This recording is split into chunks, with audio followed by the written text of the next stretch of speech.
sound fascinating. Affirmative Actions, Ways to Define Black Culture in the 21st Century, and 4 Shades of Brown, Blackness, Brownness, Diaspora, and Belonging. Thank you for joining us here and online, and please help me welcome our 2 guests, Tanisha C. Ford and Monica Miller.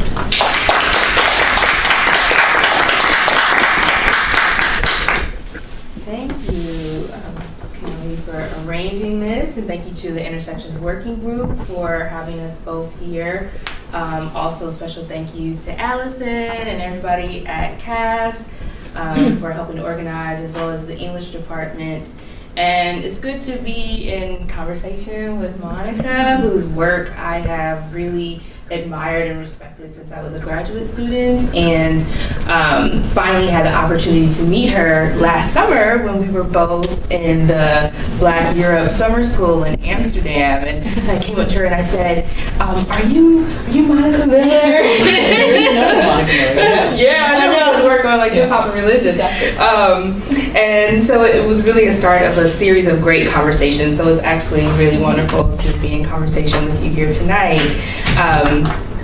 I want to spend a little time just kind of discussing my book project, since no one here has read it, clearly, because it's not out yet. So I want to just kind of frame what I'm doing in that work, and then also, if there's time, to get into a conversation about how I do that work, because I think that's also the interesting question, particularly as someone who is trained as a 20th century U.S. historian, to think about fashion and sartorial practices and how that's all involved in the civil rights movement era. To think about how to do that work, for me, is just as exciting to talk about what I've actually uncovered. So if I had any remarks, for the title for my remarks today would really be Making an Eclectic Archive, which is what I like to call the body of evidence that I've used in my book project, Liberated Threads, Black Women, Style, and the Global Politics of Soul. And at the core of the book, it really offers a new way to study the global Black freedom struggle of the 1960s and 70s, focusing on the practice of getting dressed as a form of embodied activism. So thinking about how Black women were engaging in conversations about re-aestheticizing Blackness, and how they incorporated that into their activist strategies in a number of ways. So the book really begins in 1954, this year that we normally think of the Brown v. Board of Education decision, but really I start with when singer Miriam Makeba launches her career in South Africa in 1954, and this is really the launching point for the book.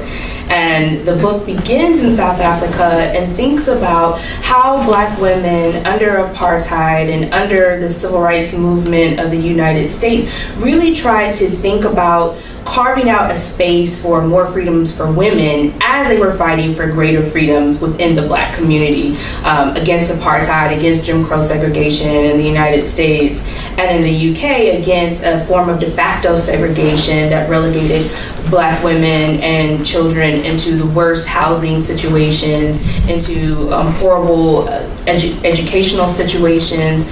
So it's really a triangulation of these 3 different locations. And as I look at how Black women engaged in various forms of activism on the ground, from arming themselves with stiletto heels as they went about the streets in South Africa as student activists. They used the heels to protect themselves against the police, if you could imagine this, to things like organizing protests against white-owned wig shops in Harlem that they felt were encroaching upon the Black community by selling European beauty and expropriating Black dollars outside of the community in the process. To Black women like Olive Morris, who were involved in the first chapter of the Black Panther Party to organize outside the United States and the UK. They were combating police violence and protests in front of Black-owned venues like record stores. And so by looking at this on-the-ground activism, I then tell this larger history about soul style. And that's the style we normally associate with that Black Power era, right? With the afros and the dashikis and the African printed everything, right? From bell bottoms, the hot pants, the platform shoes. How did all these things become a global fashion phenomenon? And I say it's very much linked to on-the-ground activism in these communities, and these women become, in many ways, billboards for fashion designers who then borrow and steal from their local expressions of style as a way to capture this generation of folks who have a disposable income, who are politically mobilized, and who are expressing the various forms of Black is beautiful, this new Black aesthetic. So in order to tell this story that really spans from 1954 to 1994, when we see the democratic government elected in South Africa, I had to think about how could I bridge civil rights scholarship, which was really focused on, in large part, local grassroots activism that revolved largely around venues like lunch counters. Of course, we're all familiar with the sit-in movements, bus terminals, where they're having these freedom rides and other things where they're transgressing the Jim Crow line and bus terminals. How could I move the conversation from that type of space into one that thought about the role of beauty shops and Black-owned fashion boutiques and Black-owned record stores? What about those private venues? What was taking place in those spaces? And luckily, historians like Tiffany Gill have started to do that work with her amazing book, Beauty Shop Politics. And so I wanted to build on that and really tell an alternative history of the civil rights movement that not only moved the conversation outside of the boundaries of the United States, but also outside of these usual nodal points that we go to look for civil rights activism. And so that for me was central to my focus on embodied activism, right? In order to really think about the body, we have to go to places where Black people are thinking about adorning their bodies, right? Like boutiques, like jewelry stores that they own in their communities, like beauty salons and so forth. But it was really a matter of how do I do this still? How do I find the evidence to make the case that this is happening? And over time, I realized that the crux of my research would have to be interviews.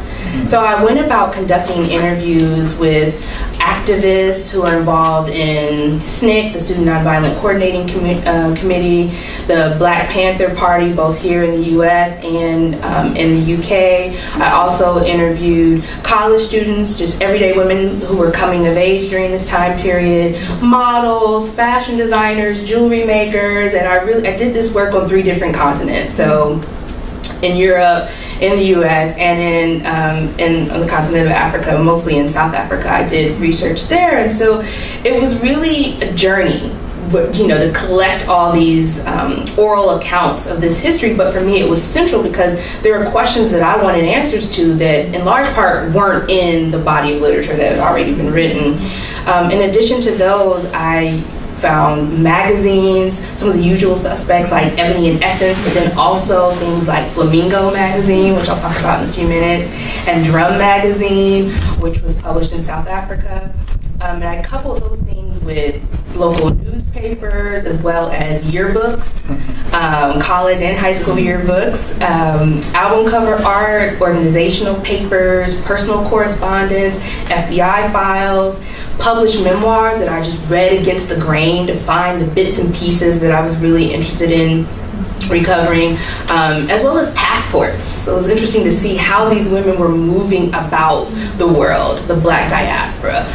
So charting their movement as a way to think about how soul style is being disseminated across and proliferating across national boundaries. So all these bits and pieces are what make up my eclectic archive. And I assembled these fragments of history to tell what I hope will be a lively history that gets at the quotidian or the everyday experiences of life during this period, to discuss both the collective pride, which we're usually used to talking about in the Black Power era, right? It's all about Black pride, and also the personal pleasure that women derive from this act and practice of getting dressed, but as well as the state repression for such choices. So there's a way that we often talk about the pride aspect of it, but we don't talk about how Black women, particularly in Southern and Eastern Africa, were fined for wearing miniskirts, how they could be arrested and physically assaulted for wearing garments that the state deemed indecent, or how women who wore afros during the Angela Davis a manhunt led by the FBI, how those women could be thrown in jail or even were threatened with being deported for wearing this hairstyle that the media was quick to brand as a marker of Black criminality. So I really wanted to put that pleasure and violence into conversation with one another so we could really flesh out the dynamics of the politics of dress in this time period. So I want to show just a couple of slides in my remaining time here in the opening moments. This first slide here is a series of album covers that I actually uncovered in a book with like some of the best album covers. They were all Blue Note album covers. And I was struck by them because if you look at the dates here, 1962 to 1964, this was before this moment that we recognize as Black Power, right? So here we have 3 Black women who are dark complexioned, who have natural hair, who have, fuller features. They looked vastly different from women who were on the covers of magazines like Ebony magazine at that time, who tended to be lighter complexioned with straighter long hair or wigs. And so I was really taken by these women, and the album covers with names like Natural Soul and Brown Sugar. For me, those things resonated in a particular way, but it's a moment I associated with a later time period. But I later discovered through some research that I did at the Schomburg Center up in Harlem that these women were members of the Grandasel modeling troupe.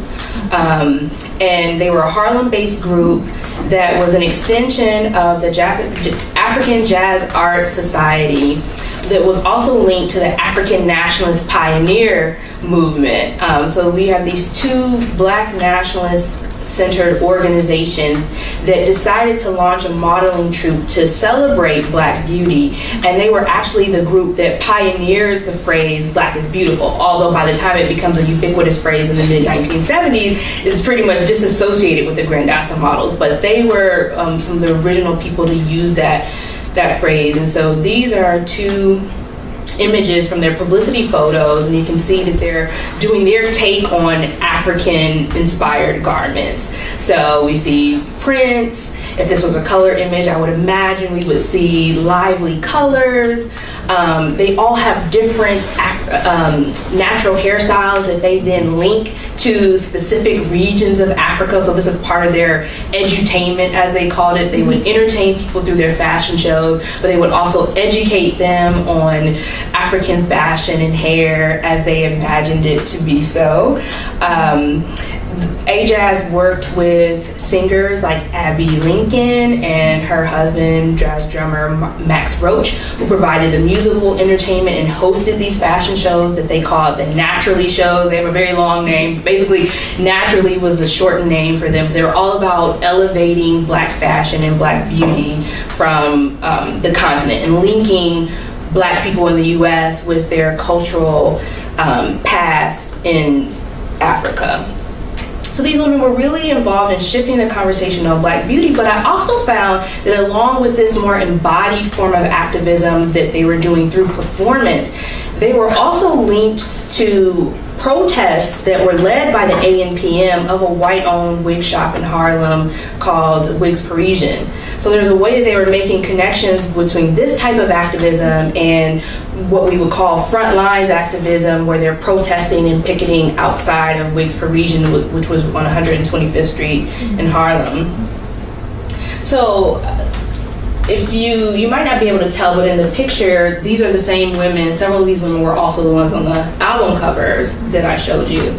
So then imagine my surprise when I'm digging around in an archive in London and I find this image on Flamingo magazine, and I'm like, wait a minute, this woman looks familiar. She's one of the Grandasel models who was also on the cover of Freddie Roach's Oh Baby album in the early 1960s. So I thought this was interesting because Flamingo is a London-based, now check this out, it's a London-based magazine that was published for a West Indian audience. So it was really circulated through the British Caribbean and parts of West Africa.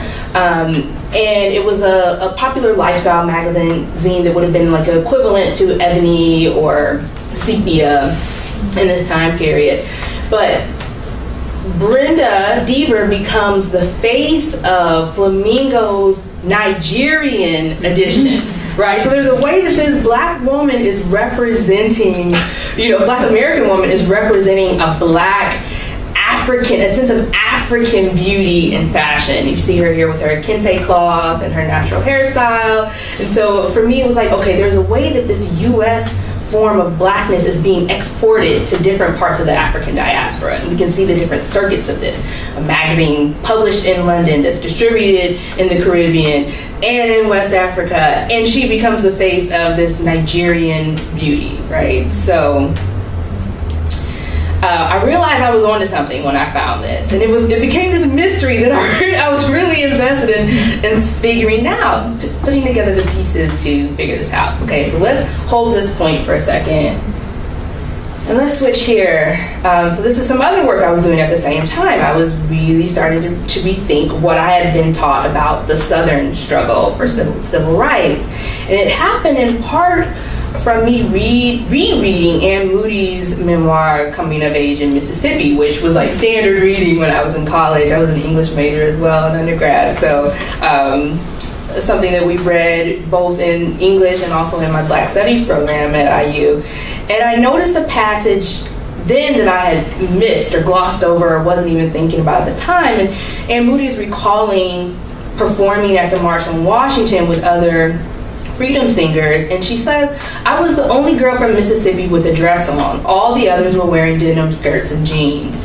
Okay, and so then I come across this image of Joyce and Dory Ladner, who were sisters, who were students at Tougaloo College and were also Snake Field secretaries. This is them at the March on Washington with their denim overalls.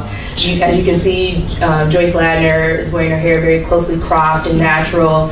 And so I started to think like, okay, so all of this is happening pre-1965. Okay, we have black women in the U.S. North and in the U.S. South wearing their hair natural, in many ways subverting norms of feminine propriety at the time by wearing more casual clothing, wearing their hair closely cropped, these sorts of things. And so as I started to reread a lot of memoirs and interview women who were part of that movement at the time, I realized that this was part of a trend that was very much tied to their grassroots activism and how they saw themselves as organizers who were working to build ties with Southern sharecroppers. And part of the way that they were doing that was by adopting some of the garb and attire worn by the sharecroppers they were organizing alongside. Not to mention Deidre Clemente's great book that also recently came out on UNC called Dress Casual. She talks about how these women were really part of a larger movement on college campuses to push against dress codes that disproportionately affected women, but these dress codes that mandated that students dress more formally on campus. So it came at a time when they were pushing back and deciding that they wanted to wear more casual clothing and that their style would be based on what Joyce Ladner calls streetwear. I interviewed her for the book, and so we had a conversation about this. So then I wanted to reconcile some of these things that I was finding out about what was happening in the North in the early 60s and in the South with what I already knew about the Black Power era, which is really where we situate this soul moment based on things that have been written in the historiography, such as works by my former master's thesis advisor, Bill Vanderberg, who wrote the book New Day in Babylon, where he really solidifies 65 to 75 as the pivotal years for this soul culture. But I was finding things that were from a much earlier time period, so I wanted to try to reconcile those things. So what do? You turn to your own family, the things you grew up seeing. So this is my mom. This is my mother, Amy Glover Ford, in her dorm room. She's on the left. The one who looks like me, or I look like her. And this is her dorm room at Indiana University, Bloomington, in 1972. It was her freshman year. And you can see she has these beads hanging from her ceiling. There are posters of Angela Davis on the wall. She created this bedspread and pillows and the colors of the African Liberation flag, Pan-African Liberation flag. And she and her comrade here are both wearing these very large halo afros, which of course were in vogue by the early 1970s. And so I interviewed my mom for this book to really try to get her perspective as someone who came of age during this time period and someone who was clearly invested in a Black feminist and Black nationalist politic at this time. I wanted to understand what life was like for her, and my mom was also a fashion designer. She did a lot of her own clothes. In the book, I use images of clothing that she designed, and so I was able to really return to my own family history and then place her in conversation with this larger movement that's happening among Black college women that really gets captured in the pages of Essence magazine during this time period, where Essence where Essence launches its college issue, where they celebrate African-inspired fashions, natural hairstyles. They offer tips for how students should decorate their dorms and how they can make soul food using the meager equipment in dorm rooms. And they also then share these more poignant stories, though, about how Black women are feeling alienated on predominantly white campuses in the pivotal years between 1968 and 72, where we see this boom in Black college enrollment of Black students, in college, most of which are attending predominantly white institutions in the Midwest and in other parts of the U.S. North. So then, just to add one more dimension to this, I started then thinking about how could this resonate outside of the United States. And here I found this image of Olive Morris, who was a Black feminist activist who was also part of the UK Black Panthers. And she was really my entry point into thinking about Black power activism in the UK during this same time period that my mother is finishing high school and heading off to college. So as I started to put her experiences in conversation with my mother's, I started to be able to round out a more diasporic story about the politics of dress. And during the Q&A, I can talk a little bit more about Olive Morris and what I think she's doing here with androgyny through this image and how she dressed. And then one last image I want to show is just one I found as I was doing research in South Africa, and it's the first advertisement for an Afro wig that is featured in Drum magazine. And they're like, it's finally here! Finally we can be stylish like the women in the US and England, and if you can put down a small deposit, you can have this wig and you can too be in style and in vogue. And so thinking about how the Afro then circulates from the earlier versions of it, the proto-Afro in the early 1960s, to the style that my mother is wearing in the early 1970s, to this moment in South Africa, it helped me really think about soul style and how it's traveling, but how it's very much attached to a particular radical politics for a lot of women who are doing this on the ground activism. So I'm going to stop right here, but hopefully this puts something on the table that we can talk about during the Q&A about how to do this work and why this embodied activism is a really important aspect of our studies of the global Black freedom struggle.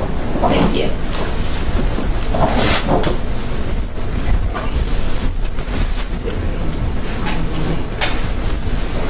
Actually, I'm going to be using images as well. Oh, should I translate? Yeah, I think so. I'm going to get on this.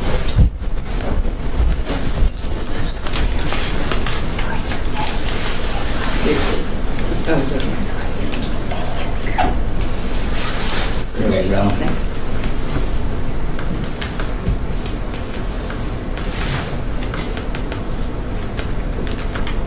Sorry, we'll just bring it up.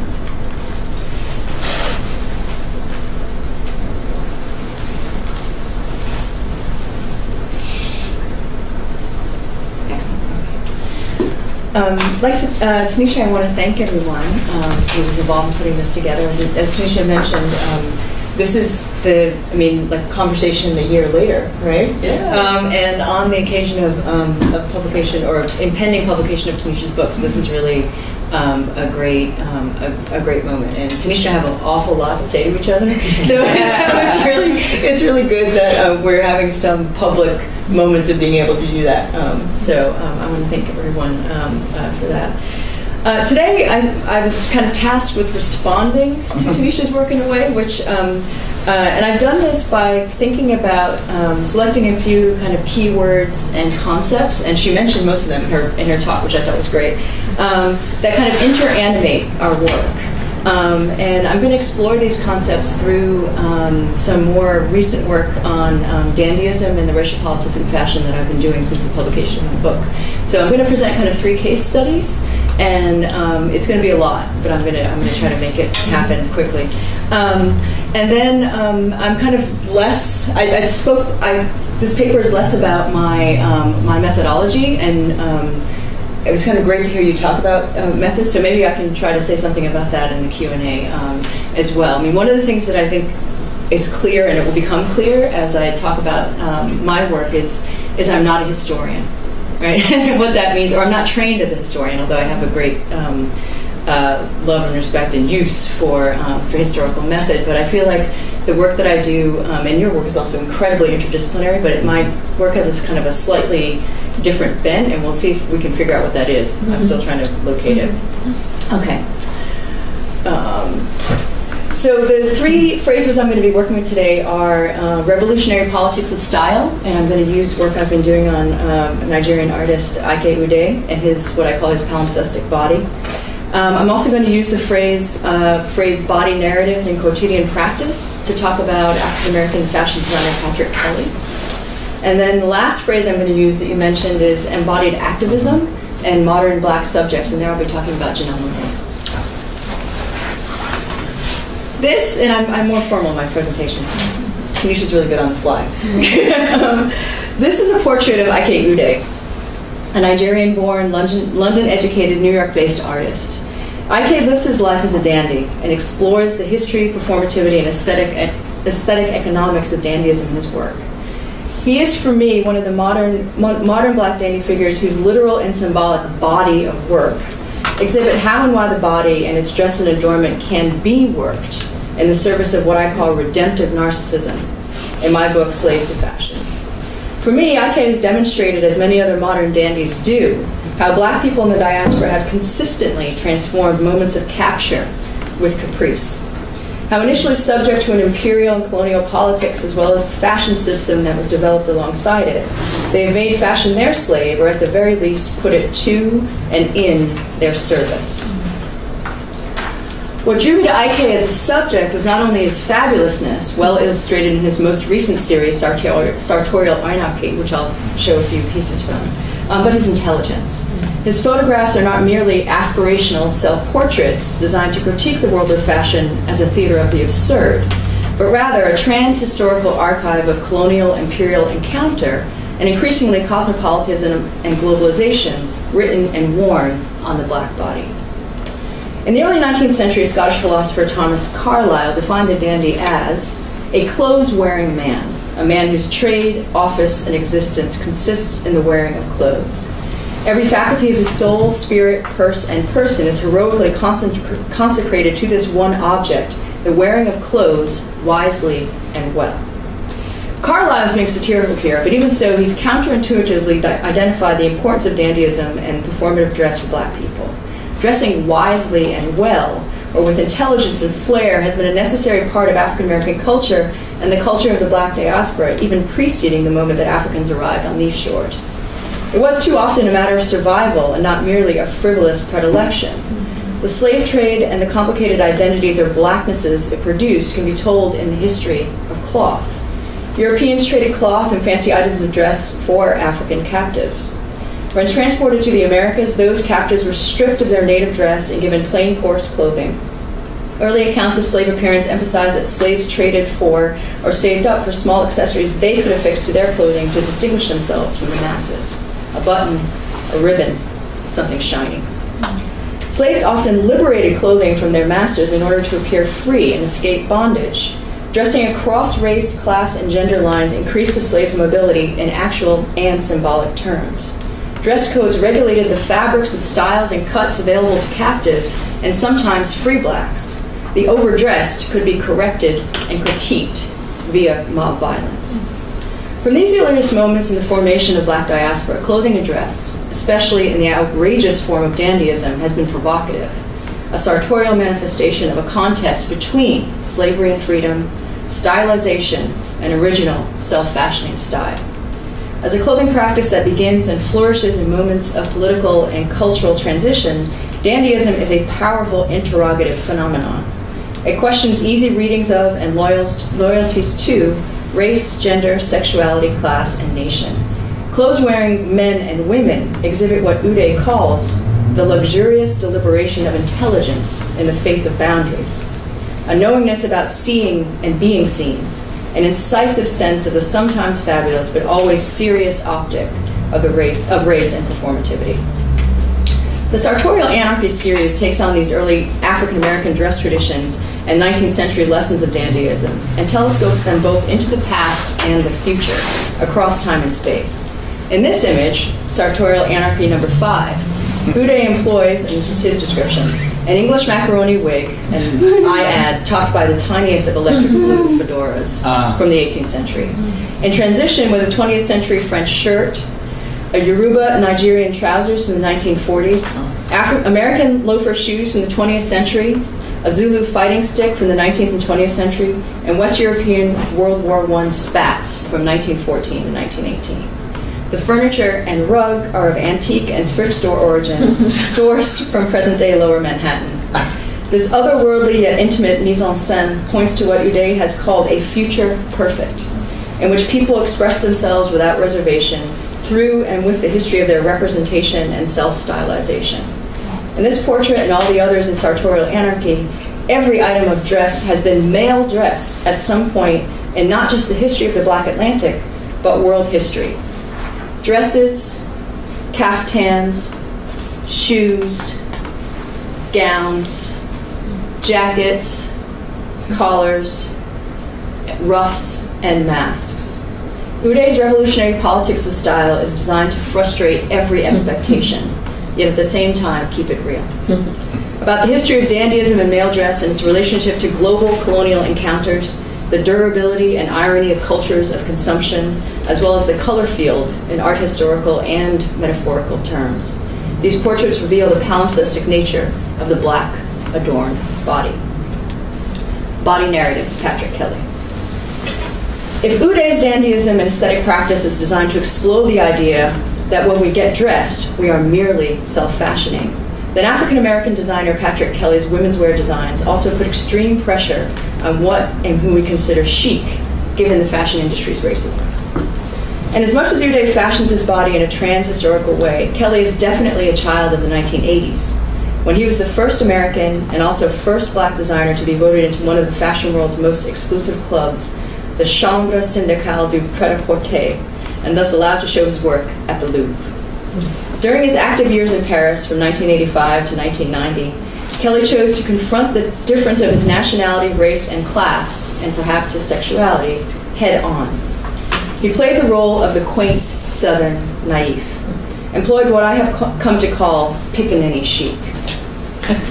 He adopted what was described as the garb of a field hand, size 56 denim overalls as a work and play uniform.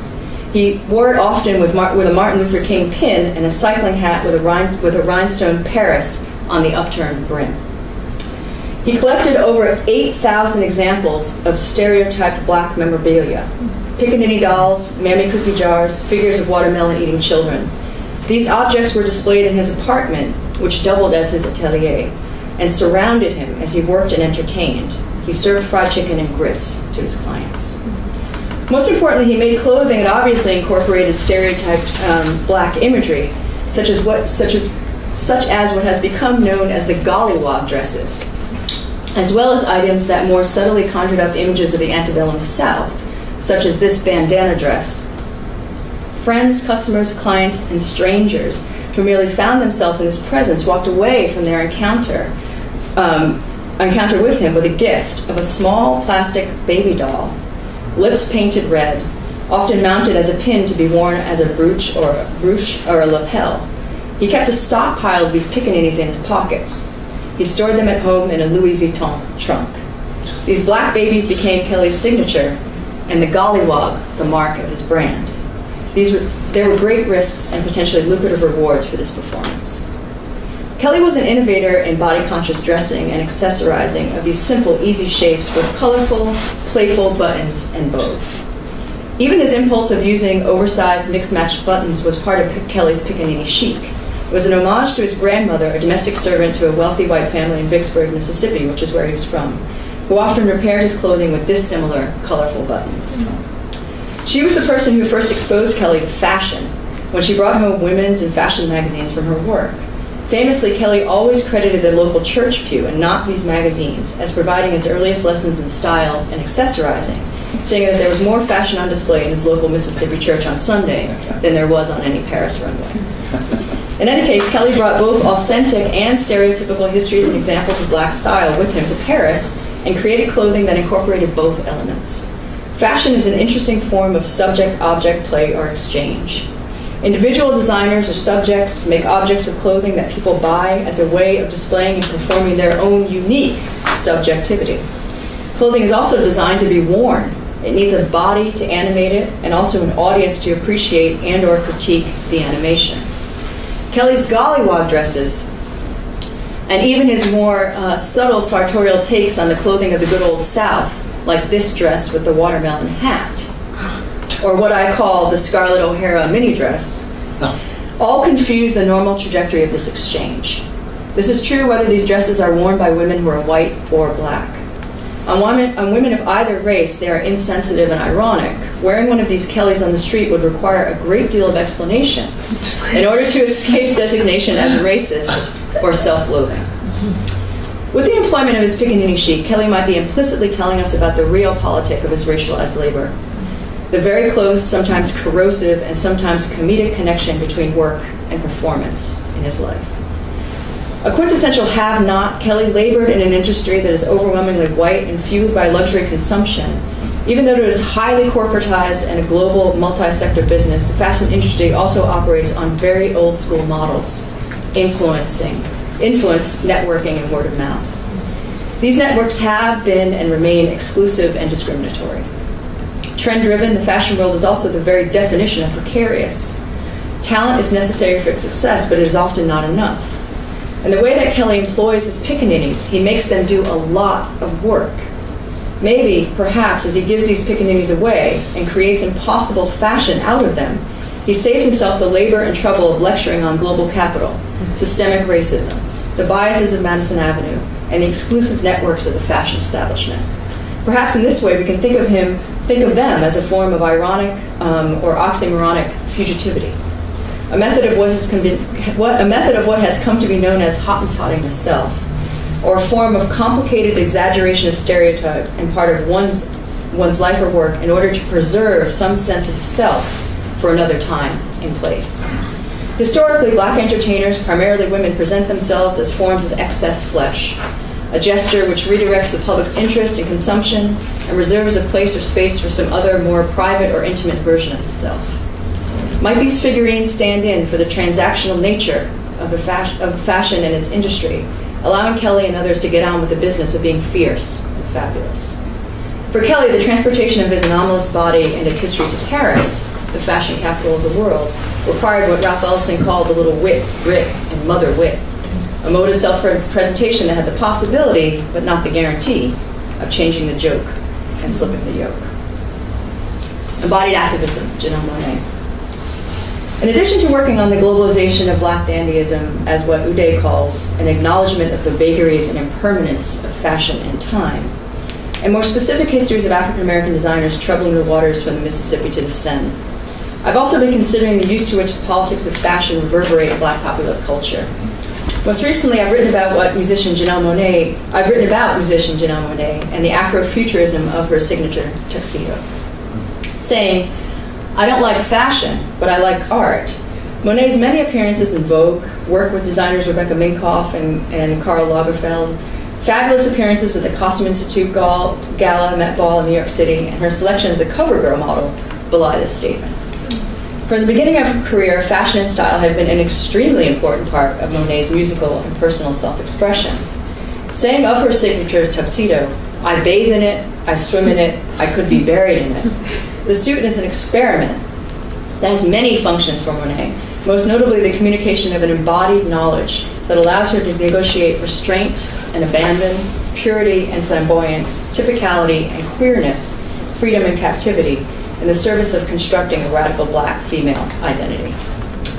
Monet's standard story about the tuxedo goes like this. She says the same thing every time you ask her. I grew up in a working class family. My mother was a janitor. My father drove trash trucks. My stepfather still works at the post office. So I was paying homage to them.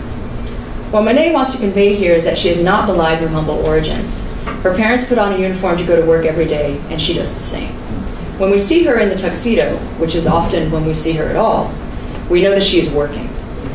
Not merely a sign of respect to her elders, the tuxedo as a choice for uniform is brilliant for Monet because in its standardization, it allows her, a young, working class, black woman from the Midwest, to be, say, and do so much more than those adjectives imply.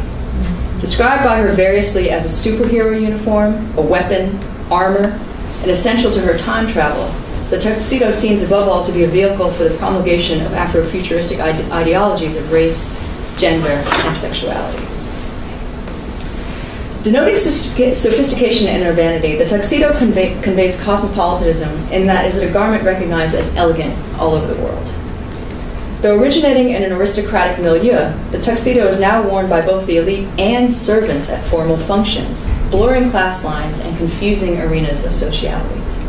Blacks, real and imagined, have been in formal dress as servants and entertainers for hundreds of years before the tuxedo's appearance and for many years afterwards. Think of the black-faced minstrels, Burt Williams, who originated the chicken soup tuxedo, blueswoman Gladys Bentley, famous for her white tuxedo and top hat, and Rat Packer Sammy Davis Jr., who accessorized his tux with scotch. Despite the tuxedo's role in communicating hierarchy, the suit nevertheless can be a more egalitarian garment by virtue of its very uniformity. When tuxedoed, the poor can pass for rich, women for men. Class, gender, and perceived racial distinctions can be disguised, confused, unintentionally, or deliberately transgressed. A knowing garment, the tuxedo is very unstable as a sign. It connotes work and it can be worked, as Janelle Monáe vividly exhibits. As a young black woman in the music business, Monet must fight to gain notice for her music and not her face or her body. As the first line of defense, the tuxedo is designed to impart a seriousness and professionalism to her enterprise. Her staid look does not fight her super funky sound. Instead, their complementarity is a calculated response to the currency and exploitation of black women's bodies in the R&B and hip-hop marketplaces. In the video for her song Queen, what the tuxedo represents and the power of its potential literally blows up. In this video, it seemingly explodes, raining black and white down on everybody, covering, protecting, and empowering them. Every single person in the video wears black and or white, all modifications of, but not the actual, tuxedo. We are now firmly within a Janelle Monáe-styled world. Opening with a pair of young black women defiantly animating a human tableau or exhibit of rebels, responsible for a series of freedom movements disguised as songs, emotion pictures, and works of art, Monet begins the process of questioning propriety, typicality, and normality right away. Though never explicitly stated, Monet targets racial stereotypes, gender norms, class assumptions, and perceptions of sexuality throughout the song, asking, "And is it true we're all insane?" And I just tell them, no, we ain't, and get down. In Queen, a multiplicity of people are being summoned, recognized, and celebrated in their freakishness, not the least of which is soul legend diva Erykah Badu, who appears otherworldly when she enters the scene.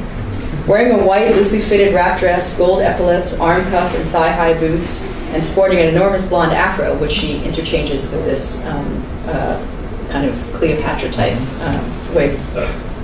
Badu prowls across the screen, advocating the recognition and pursuit of desire and difference. She sings, "Baby, here comes my freedom strong, two-song, we're moving on. Baby, this melody will show you another way.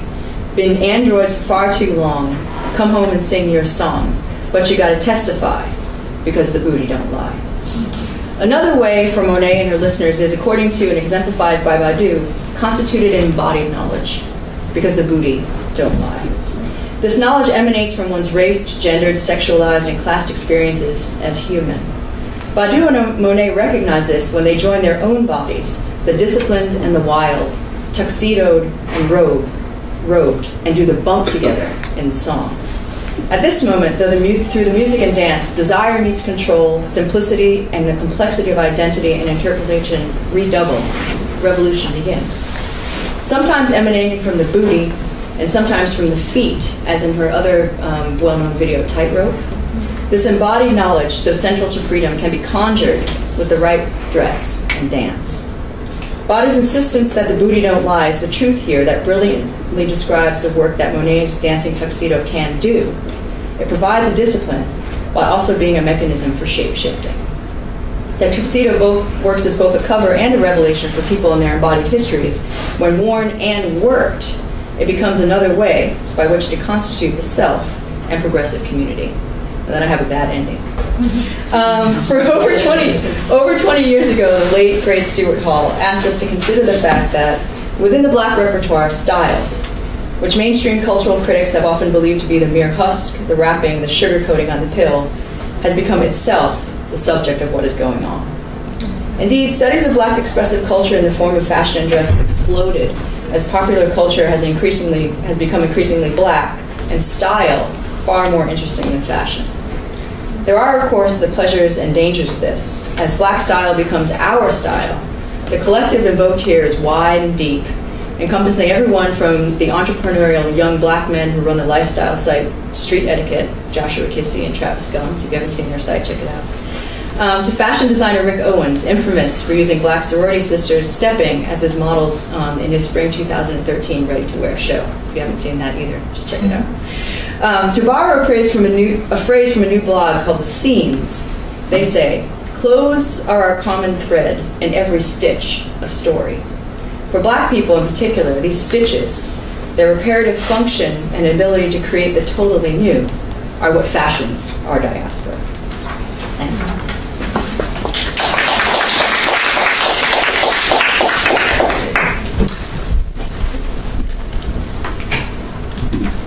Wonderful sort of interplay of ideas and objects, really, images and objects to talk about. So at this stage, I want to open it up and see if anyone in the audience has questions for Anne.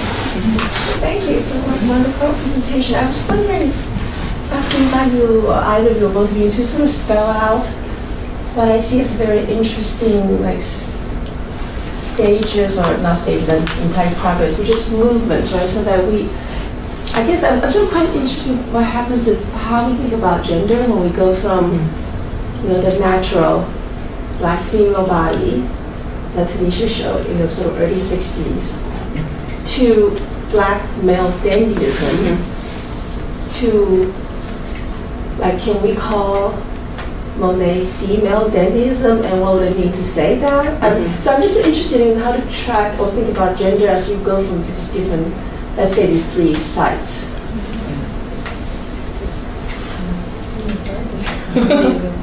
I guess so. I guess when I think about, or one of the reasons that initially dandyism became interesting to me, and in my book I did, this paper on Janelle Monáe is the first paper I've ever written about a woman, which is interesting for me to think about, right? And I made a choice when I did this other work to focus primarily on men because there was actually, and this is why Tanisha's work is so important, there was actually just more information more information and a bigger kind of archive to work with, because in terms of thinking about why I did this work, because I think about the Black body as one that is always like kind of hyper visible, right, and then really invisible, right? So it has that kind of dual dynamic. So for me, the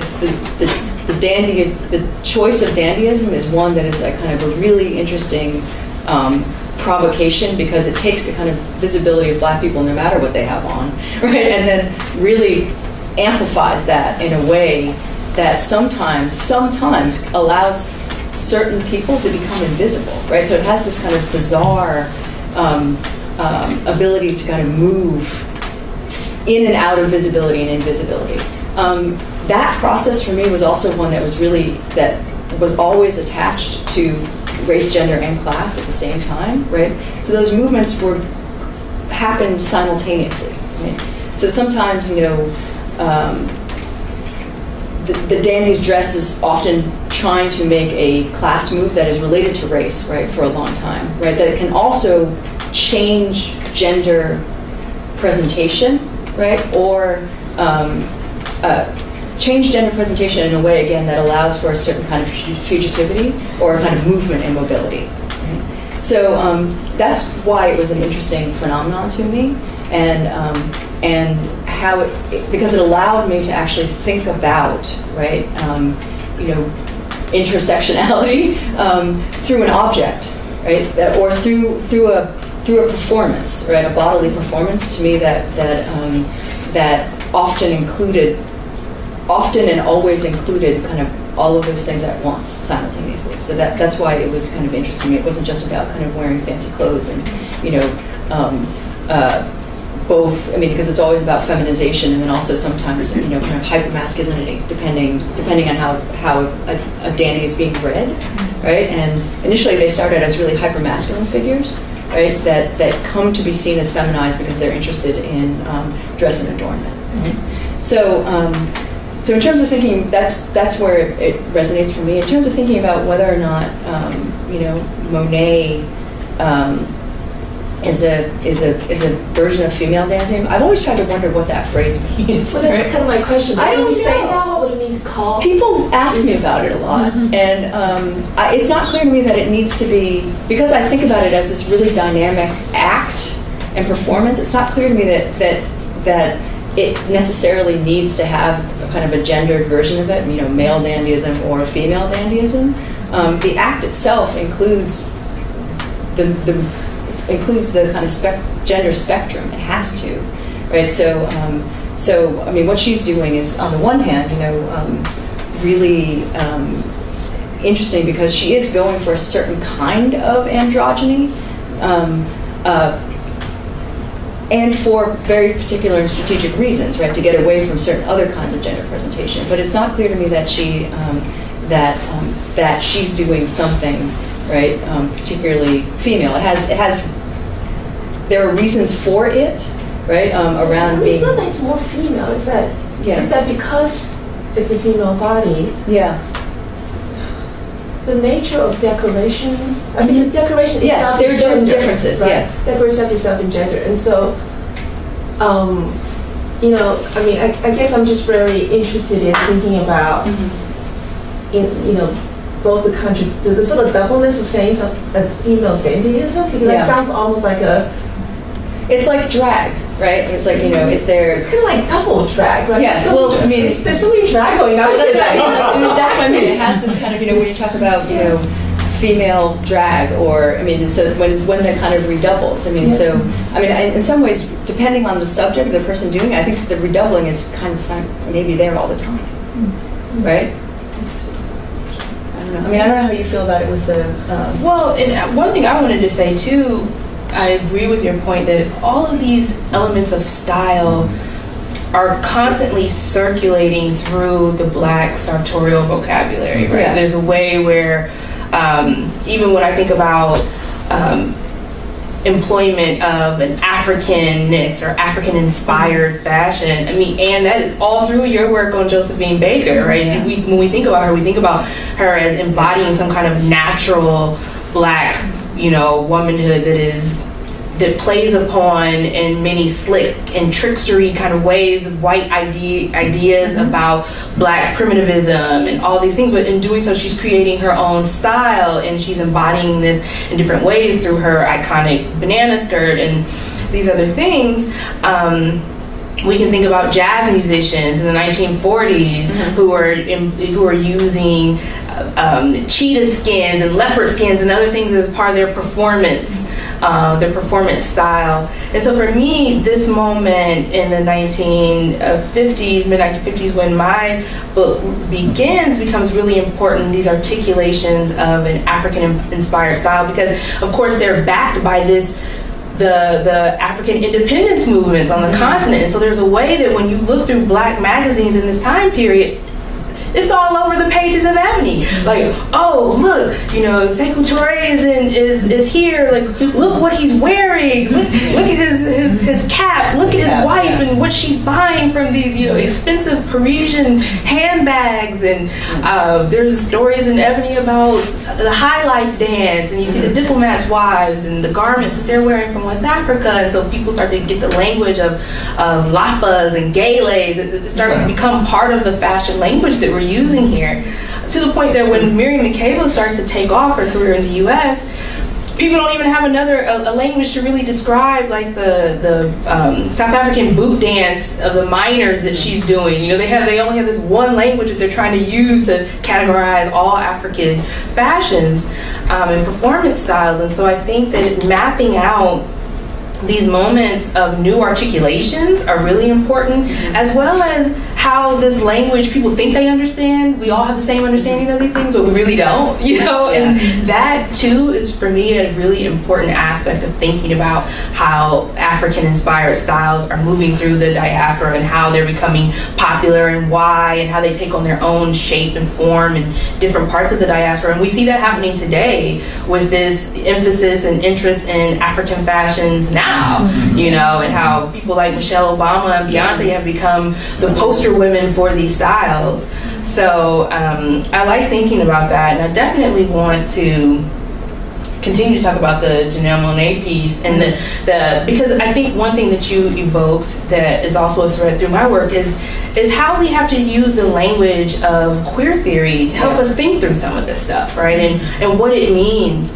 There was an interesting piece that was done, and I want to say it was like the Chronicle, maybe Stacey Patton did it a couple years ago, on like the Black dandies of the Academy. And Sharon Holland was one of the dandies featured, and they were using, her body to have a conversation about how women are using this to subvert and transgress notions of feminine propriety, different labels that are placed on the body, and what a feminine performance has to look like, what masculinity is supposed to look like. All the people in the piece were subverting those norms in various ways. And so I think that it's possible for us to think about the multiple ways in which dandyism works in conversation with terms like queerness or androgyny and all these other terms, and it becomes this mixy mess that's interesting, and I think it gets at the humanity of the practice of getting dressed.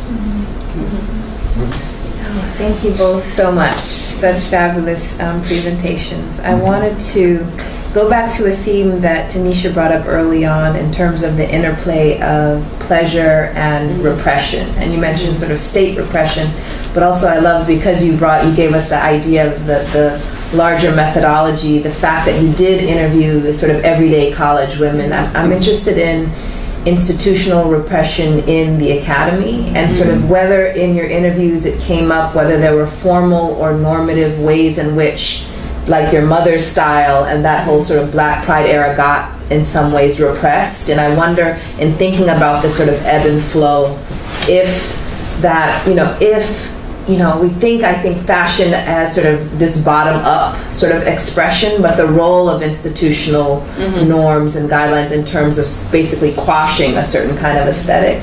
Did that come up at all in those interviews with folks? Yeah, I mean, it did in interesting ways. So when I used my mom and the image that I showed, one of the spaces I'm thinking about, which we don't often include in the conversation, is the dorm room itself. It was a very contested space. I mean, in this period that I'm talking about, 1968 to 72, when I'm really dealing with this work in the dorms, this was a moment where at PWIs, they did not have adequate housing for Black students. They didn't have enough housing for the students. In fact, I've done this whole history of housing for Black students at Indiana University, where my mother went and where I subsequently went and ended up graduating from.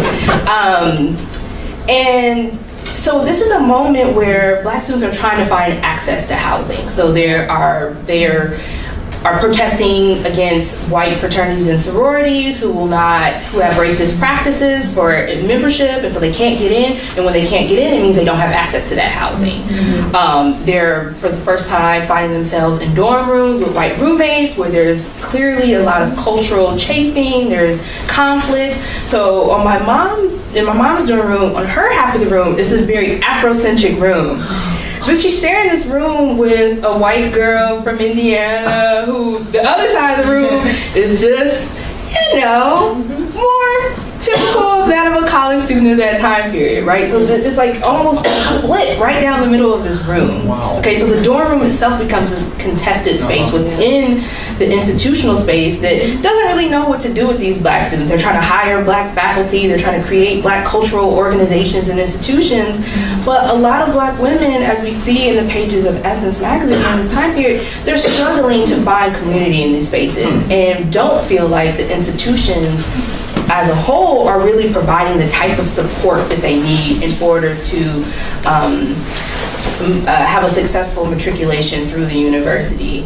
And it was definitely one of the things my mother experienced, where she's saying, on the one hand, it became more important for us to express our sense of black pride and pride in being black women, because we could be accosted for even like standing around in a group on campus. The campus police would come and bust us up, and we could get in trouble or possibly sanctioned for that. Meanwhile, they would watch the KKK get permits to march through the streets of Bloomington, Indiana freely and unbothered by the police. And so it was definitely a part of the culture there. And this is coming off the heels of a moment where at colleges across the country, particularly liberal arts colleges, HBCUs, and so forth, where dress codes were the standard, and that college administrators had the power to act as parental figures for students and really dictate how they could dress and where they could go and what their curfews were. And of course, women were affected by this most.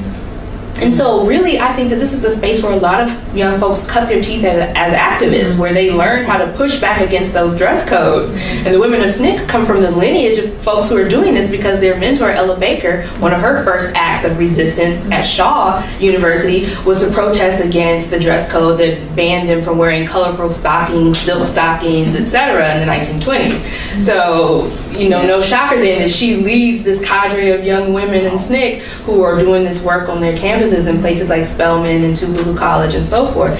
So it's really a moment where, again, that personal pleasure, the joy of trying to decide what you want to wear for yourself and finding new possibilities of expressing your own sense of womanhood are really bucking up against these more institutional structures that want to, either repress that or dictate the terms of it in certain ways. Thank you so much for your talks. It was amazing. I'm wondering if you can both talk more about mobility within these sartorial sites and the kinds of movements, both political and choreographic and sartorial, that they allow and guide. So I'm thinking about Age Une's, the first image you showed. I can't remember what it was called, but I think his stance is in third position, right? Like if I'm thinking back to ballet, it's been a long time. But third position, and I'm wondering, thinking about the third sex dandyism, how one positions poses, and how pose is also a stance politically, choreographically, etc.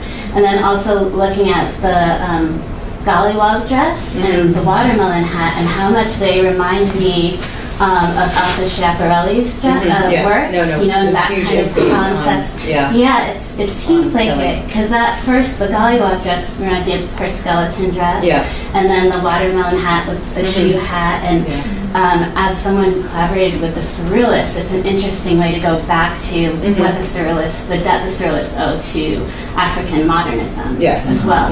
And Bill Cunningham talks about how there's a representative pose for different eras, and how different kinds of clothing really allow you to move in certain ways, and they support a kind of some of them even you want to look like a slit up a leg. It demands a kind of pose. So I'm wondering if you can talk about those things.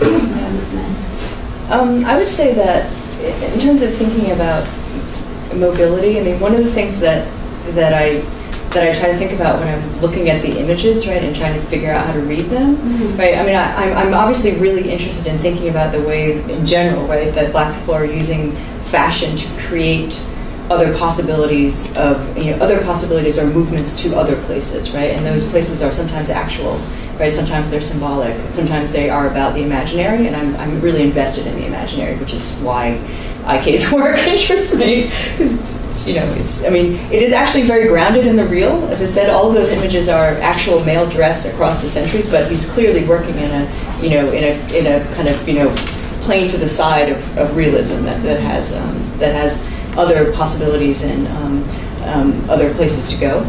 So you're so interesting that you saw the third position, because that seems to be totally right, and that's something that he would that would absolutely be in there. I mean, a lot of the images in this series really have other photographs that they're working off of, like kind of iconic photography. Like there's one I didn't show here actually, just because I didn't have the time. That's he's sitting on a kind of children's bike, right, with wearing a long flowing kind of academic robe and kind of looking off into the side. And there are a million of these photographs of Cambridge, undergraduates at Cambridge University in England, in this very similar pose. It's kind of like, if women's colleges used to do kind of posture portraits, like Cambridge, Oxford and Cambridge do these kind of like, flying through the city on a bike with your robe flying out behind you, right? So he's often very interested in like asking you to think about, right, when he assumes those poses, like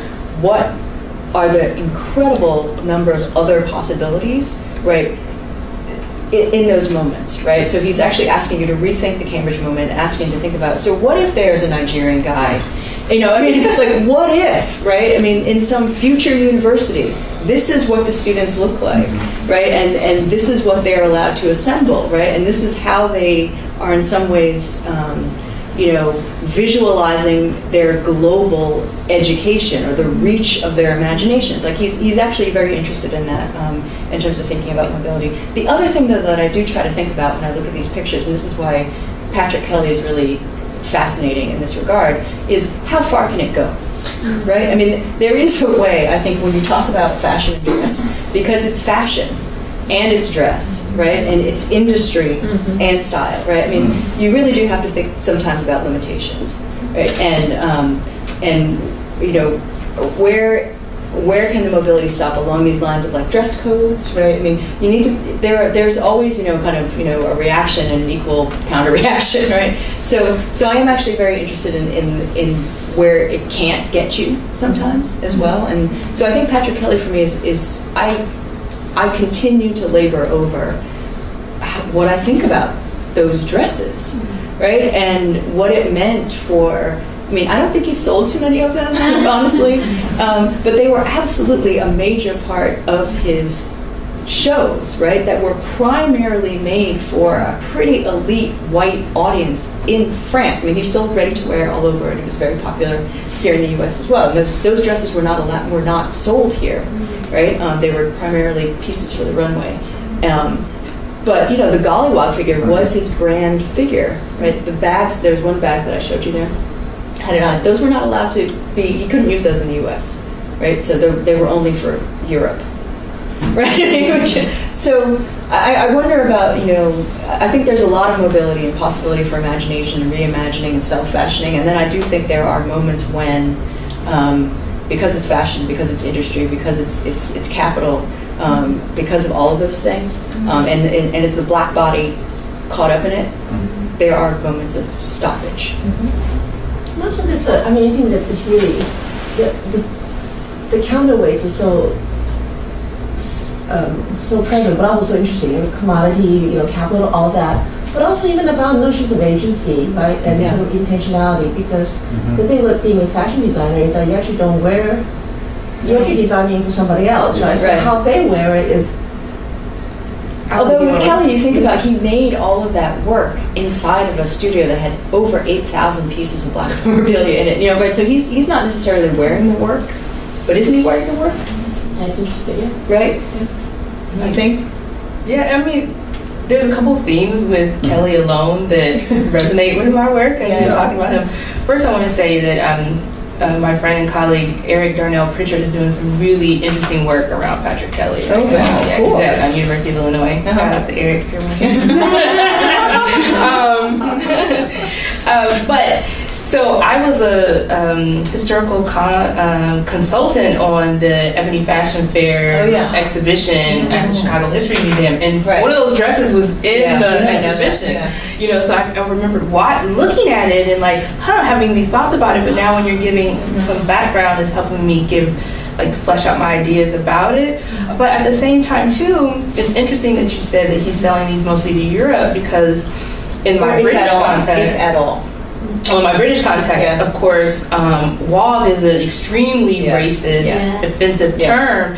And there's a scene I write about with Olive Morris, the young woman who's a teenager in the picture I showed you earlier, where she's being harassed by the police. She gets arrested and she's housed in a jail separate from the men and the women, because, as I said, her gender performance did not fall into these neat categories of male and female in the way that was deemed acceptable in British society. And so they're using these terms to describe her body and really to insult her as they make sexual threats against her and also abuse her physically.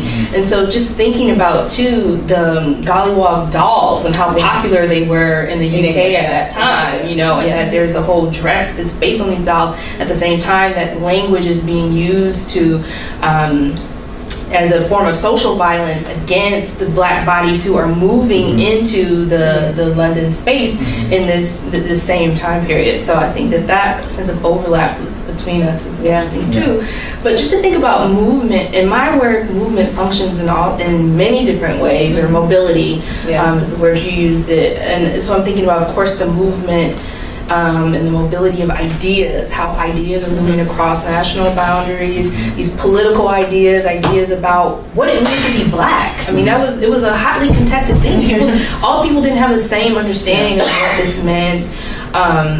But also movement within communities. So when I do the work on Olive Morris and the London Panthers, I'm trying to set up a soul geography in Brixton. And so I'm mapping how these young folks are moving through the more commercial districts where they're buying their music and their clothes and their food from home and all these sorts of things, to the more residential and political spaces within that same community. So I'm thinking about what types of blockages do they experience to their mobility as they're making this trek across their community.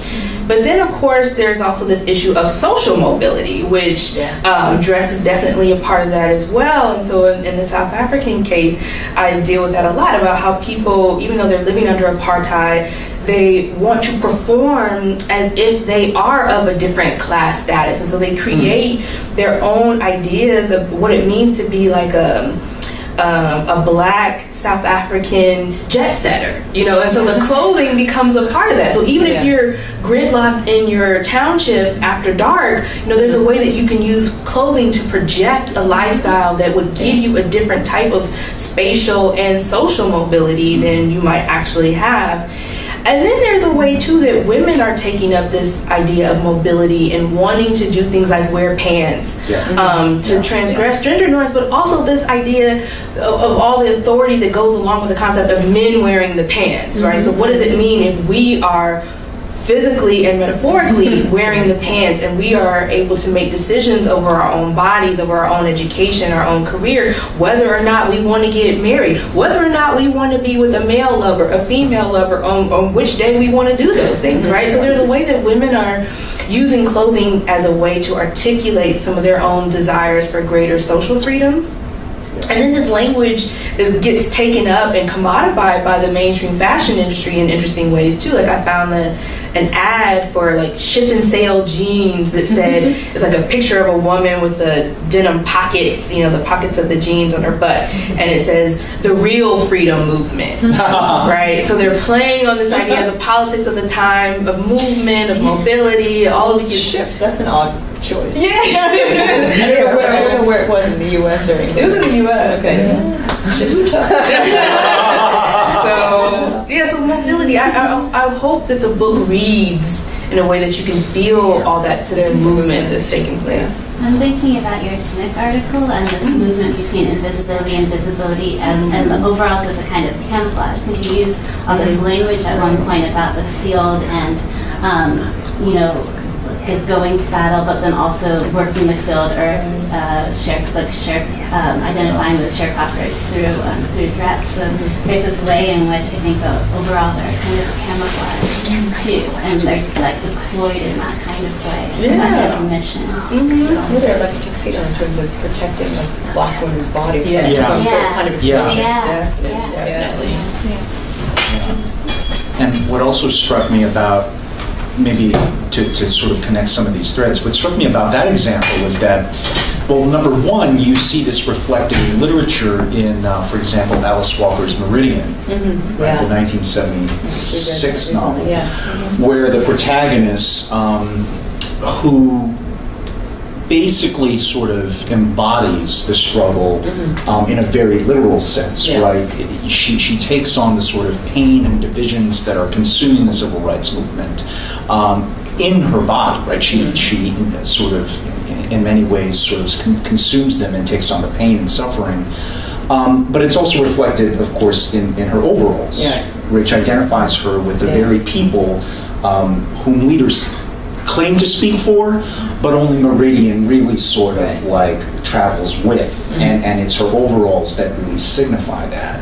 And what struck me about both of the presentations today is that fashion seems to be a kind of one of the more interesting and really kind of rich places where black struggles for freedom have taken place outside of a rights-based discourse, right? It's not an appeal to legitimacy, it's not an appeal to grant me certain rights. I mean, it really is a kind of expression of freedom that is future perfect, that is about advocating mass movement and mobility beyond a sort of strictly based U.S. civil rights framework. I mean, it's very expansive, right?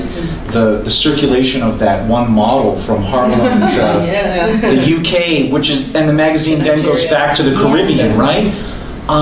This explodes our notions of freedom as tied strictly to rights and rights based in a national framework. I mean, performance and embodiment. I always see it as a kind of an articulation. I mean, it's a form of articulation, right? So it's not necessarily something that you need to put out a manifesto. Right. You are sometimes that thing, right? And in particular kinds of, in particular spaces and at particular, very specific particular times, right? So that great photo that you showed of the two women in overalls at the march was just really like that's. I mean, you're there in a moment of a kind of major, diasporic articulation for a rights-based focus, but people come ready. That's what right? I mean, they were ready, right? So it's sort of like that. That to me is really. I mean, when I think about the kind of futurity of this, I mean, I actually really am very interested in that because there's a lot of prefiguring. Like the way that you described the opening of your project is you saw all this stuff before 65, right? Yeah.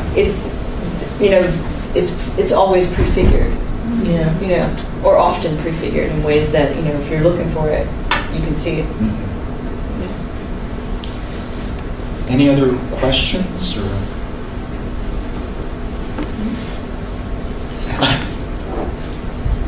Okay. Let's thank our speakers again. And I invite you to enjoy a few snacks and wine with the speakers before they have to leave. But thanks for coming. Thank you. Thank you. Okay. Thank you.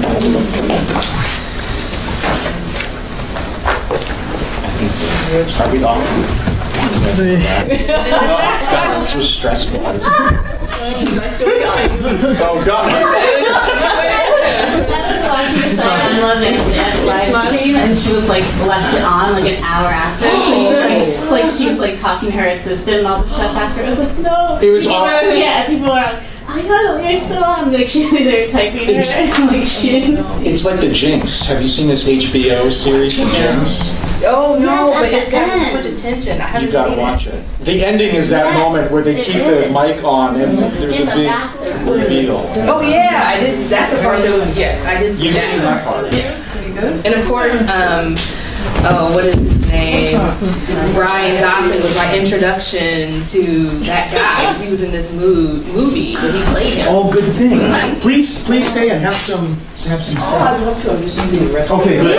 Okay, I want everyone. You better not miss talking to these superstars this year. Yeah, well, this was. Well, I only know this superstar.